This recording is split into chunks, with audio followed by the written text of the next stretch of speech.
Hey guys, it's Gray here again. It's been a while since I've done a video, but I've been looking for this thing for about a few months and years, if anything's possible, but finally found one. It might not be in the best condition that I would like it to be, but I found a website that says how to fix certain things like this with paint, but I won't do that. I'm gonna keep it in condition like it is.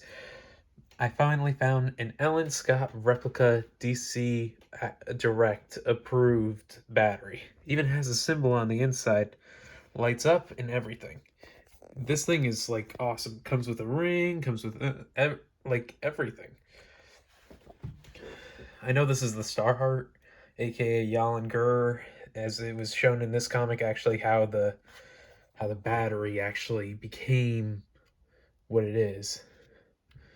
Though some parts of it are faded, which I do not like, but I'm fine with that. I got one of these, so, you know, and I didn't spend that much compared to how much I would have normally spent it if I went to the comic book store. Lights up still and everything. One of the coolest batteries in the universe, Alan Scott's. And you've all seen my other videos probably about how I've tried remaking this thing. But this has every single detail down to the last T on it, so, and I mean every single one. The lighting, the sides, everything. Even the back looks extremely awesome.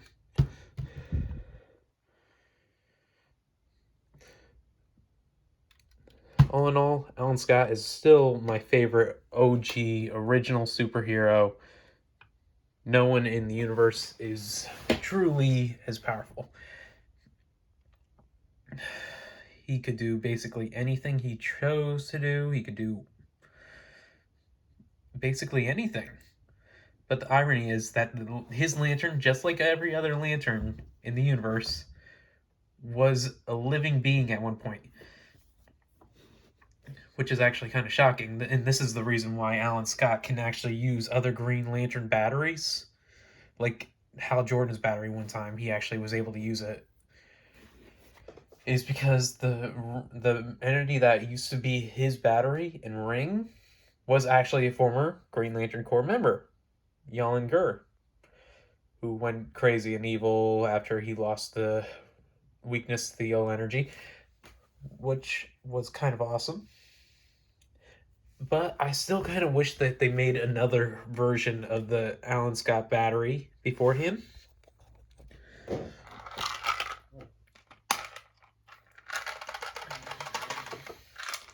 But yeah, it comes with the ring and everything. Not this one. This one, sadly, isn't the one I would prefer it to come with. This was for my Planet Krypton series. The ring that actually did come with was slightly damaged, so I gotta fix that. Just like this, I had to slightly fix just a tiny bit with the painting. Ugh. Yep. But all in all, maybe I might just keep it the way it is. Didn't spend that much.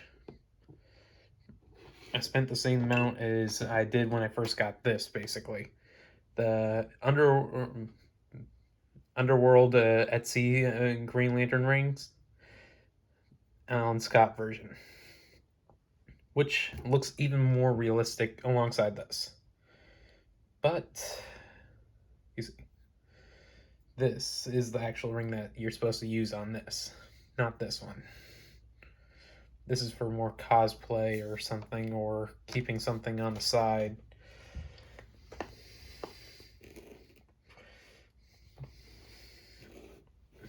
But do you know what I meant by I would prefer if they use another battery?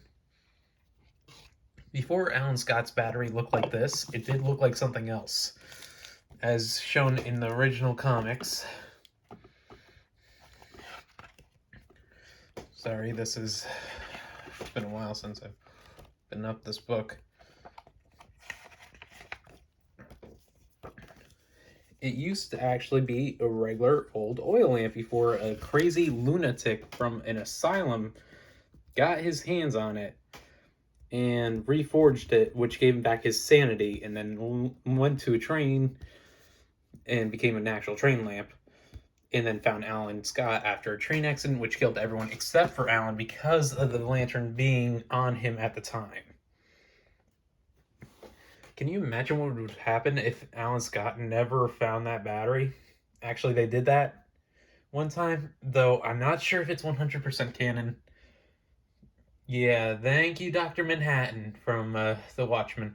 He kind of did something with that one time, and it was messed up and confusing. He went back in time, stopped the JSA from ever forming, stopped the Justice League from ever forming, and technically killed Superman. Yeah, that was the most interesting moment in history. Because remember, JSA was before Superman now in timeline wise. So you get rid of JSA, you get rid of Superman somehow.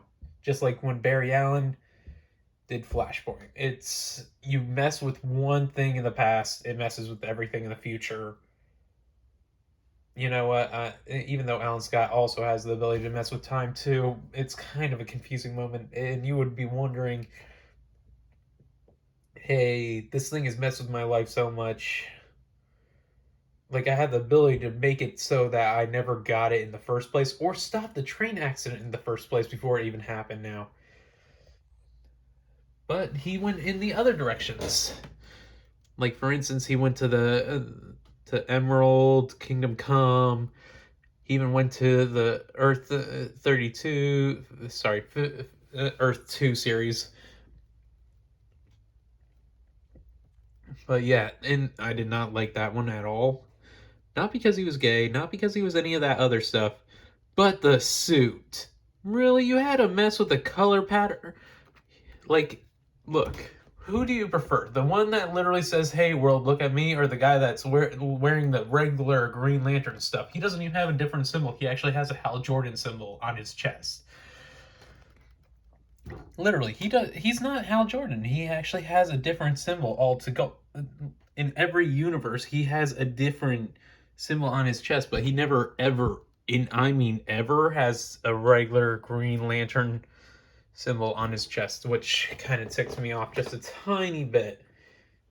Because he's supposed to be the original OG. He's not supposed to be something else. He's supposed to be the guy that literally made a name out of it, even though he never really wore any green. The only thing that was green was the front of his cape, and I mean on the inside, and his pants, and the ring, and that's it.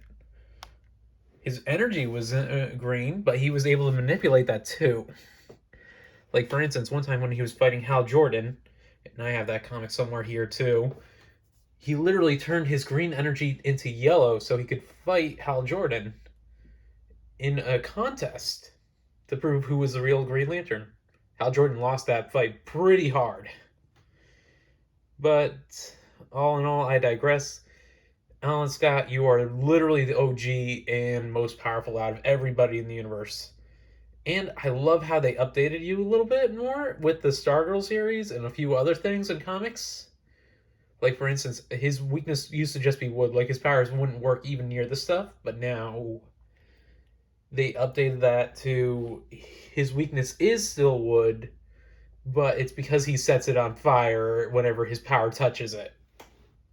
So it doesn't just stop his power, it just, like, his power still works, but it's the fact that of the matter is that it's an actual fire that will start if he uses his power for too long on it. So, yeah, and all in all, I would say this is pretty much one of the coolest things I got now. Because I've been looking for a while. I got the box of it and everything. It's still in prestige a little bit, but not that much. But yeah, all in all, coolest lantern in the universe. And I would never trade it for my life. I will be buried with this thing before I ever let anyone have that chance. And there's also a few other things I kind of want to see if I can do. since I work on designs of these things. I was thinking maybe I could make like a motorcycle design off it or something is like a because now I need a new hobby, so you never know. Or like a weird kind of seat cover thing. Yeah, now I need a new hobby, so yeah. Well, I hope you guys like. Please subscribe and please leave a comment in the description below. Have a nice day.